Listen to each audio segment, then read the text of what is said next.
Hi കൂട്ടുകാരെ, പുതിയൊരു വീഡിയോയിലേക്ക് എല്ലാവർക്കും സ്വാഗതം. ഇന്നത്തെ വീഡിയോ എൻ്റെ 10 മണി ചെടികളെക്കുറിച്ചാണ് കേട്ടോ. എനിക്ക് നേരത്തെ ഒരുപാട് കളക്ഷൻ ഉണ്ടായിരുന്നു, 10 മണിയുടെ ഒരുപാട് വെറൈറ്റി ഉണ്ടായിരുന്നു. അപ്പം ഇതുപോലെ നിറയെ പൂക്കൾ ഉണ്ടാകാറുണ്ടായിരുന്നു. അപ്പം അതെല്ലാം ഞാനിങ്ങനെ നമ്മുടെ സമ്മർ സീസണിലാണല്ലോ ഇത് കൂടുതൽ പൂക്കൾ ഉണ്ടാകുന്നത്. അപ്പം സമ്മർ കഴിയുമ്പോൾ മഴയാകുന്നതിന് മുമ്പേ ഇതിനെ ഒന്ന് പ്രൊട്ടക്റ്റ് ചെയ്ത് വെക്കാമെന്ന് കരുതിയാണ് ഞാനൊരു PVC പൈപ്പ് എൻ്റെ കയ്യിലുണ്ടായിരുന്നു. അപ്പോൾ അതിൽ നിറയെ ഹോളിട്ടത് നേരത്തെ ഞാനിങ്ങനെ പ്ലാന്റ് നട്ടിട്ടുള്ളതായിരുന്നു. അപ്പോൾ ഇതെല്ലാം ഒന്ന് കട്ട് ചെയ്തെടുത്തിട്ട് അത് നട്ടു വയ്ക്കാമെന്ന് വിചാരിക്കുകയാണ്. മഴക്കാലത്ത് നമ്മളിങ്ങനെ കുറച്ചൊന്ന് മാറ്റി വെച്ചില്ലെങ്കിലുണ്ടല്ലോ, അടുത്ത സീസണിലേക്ക് നമുക്ക് ഈ ചെടി കാണാനേ കിട്ടില്ല. എനിക്ക് അനുഭവം ഉള്ളത് കൊണ്ടാണ് ഞാനിങ്ങനെ നേരത്തെ മഴയായാലും മഴയത്ത് തന്നെ വെച്ചിരിക്കുമായിരുന്നു. അപ്പോൾ അങ്ങനെ കുറേ ചെടികൾ എൻ്റെ നഷ്ടപ്പെട്ടു പോയി. നല്ല നല്ല വെറൈറ്റികളുണ്ടായിരുന്നു. പിന്നെ ഞാൻ ആദ്യം തൊട്ട് നട്ടുപിടിപ്പിച്ചെടുത്താണ് ഈ ചെടികളൊക്കെ. എൻ്റെ കയ്യിൽ ഈ 3 വെറൈറ്റി ഉണ്ടായിരുന്നുള്ളൂ ഇപ്പോൾ കേട്ടോ. ഞാൻ ഈ അടുത്തിടെ നഴ്സറി പോയപ്പം 2 കളറും കൂടെ വാങ്ങി. 2 കളർ വാങ്ങിച്ചപ്പോൾ അതിലൊരു എക്സ്ട്രാ കളറും കൂടെ എനിക്ക് കിളിർത്ത് കിട്ടിയിട്ടുണ്ടായിരുന്നു.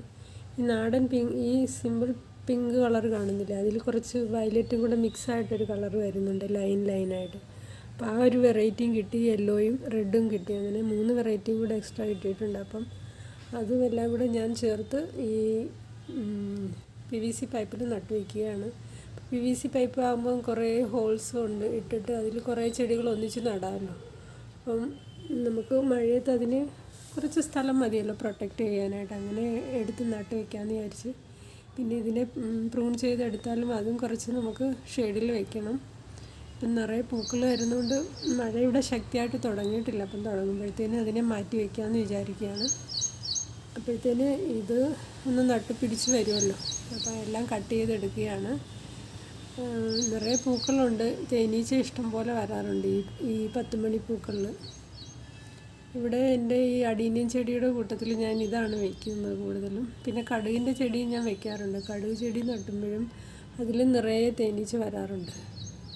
അപ്പോൾ ഈ 10 മണി അതൊക്കെ വയ്ക്കുന്ന കാരണം ഈ പോളിനേഷൻ നടക്കുന്നുണ്ട്. അപ്പം സീഡ് ഉണ്ടാകാനും അത് ഹെൽപ്പ് ചെയ്യുന്നുണ്ട്. 10 മണിയിൽ നിറയെ ഈ കുഞ്ഞു തേനീച്ചകൾ വരാറുണ്ട് കേട്ടോ. ഇപ്പോൾ തന്നെ വേണ്ട കട്ട് ചെയ്യുന്ന സമയത്ത് അതിൽ തേനീച്ചകൾ വരുന്നുണ്ട്. നമ്മൾ കട്ട് ചെയ്തതായിട്ട് പോലും അതിൽ പേടിയൊന്നുമില്ലാതെ തേനീച്ച വന്നുകൊണ്ടിരിക്കുകയാണ്. അപ്പോൾ ഞാൻ ഒരു പൂ അതിൽ തന്നെ നിർത്തി ബാക്കിയെല്ലാം കട്ട് ചെയ്ത് അതിൽ നട്ടു വയ്ക്കുകയാണ്.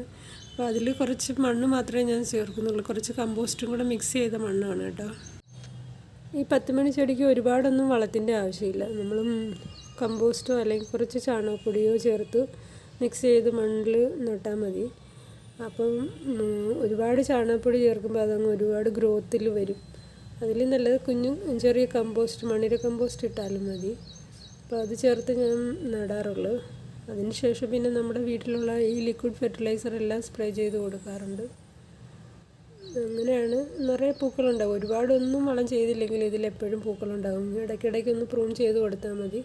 പ്രൂൺ ചെയ്ത് കൊടുക്കുമ്പോൾ നിറയെ ബ്രാഞ്ചസ് ആയിട്ട് പിന്നെയും വരും. അതിലെല്ലാം മുട്ടുകളുണ്ടാവുകയും ചെയ്യും. ഒരുപാടൊന്നും ഒരു വളത്തിൻ്റെ ആവശ്യമില്ല. ഈ ഉണക്ക സമയത്തൊക്കെ, ചൂട് സമയത്തൊക്കെ നല്ല പോലെ നമ്മുടെ ഗാർഡനെ മനോഹരമാക്കുന്ന നല്ലൊരു ചെടിയാണിത് കേട്ടോ. പക്ഷേ ഇതിൻ്റെ വെറൈറ്റി ഇനിയും കുറച്ച് എനിക്ക് ആക്കിയെടുക്കണം. ഉണ്ടായിരുന്നെല്ലാം കുറേ നഷ്ടപ്പെട്ടു പോയത്. അപ്പോൾ ഇനി അങ്ങനെ ഉണ്ടാകാതിരിക്കാൻ വേണ്ടിയാണ് ഞാനിങ്ങനെ പ്രൊട്ടക്റ്റ് ചെയ്ത് നട്ട് വയ്ക്കാമെന്ന് വിചാരിച്ച് ഇതിലോട്ട് മാറ്റി നടുകയാണ്. ഞാൻ 10 മണിയും അടീനിയം ചെടിയും കൂടെ ഒക്കെ ഒന്നിച്ചാണ് വെച്ചേക്കുന്നത് കേട്ടോ. അപ്പോൾ എപ്പോഴും അതിൽ തേനീച്ച വരും. ഇന്നത്തെ വീഡിയോ നിങ്ങൾക്ക് ഇഷ്ടപ്പെട്ടെങ്കിൽ ഒന്ന് ലൈക്ക് ചെയ്ത് സബ്സ്ക്രൈബ് ചെയ്തേക്കണേ. പുതിയൊരു വീഡിയോയുമായി വീണ്ടും കാണാം.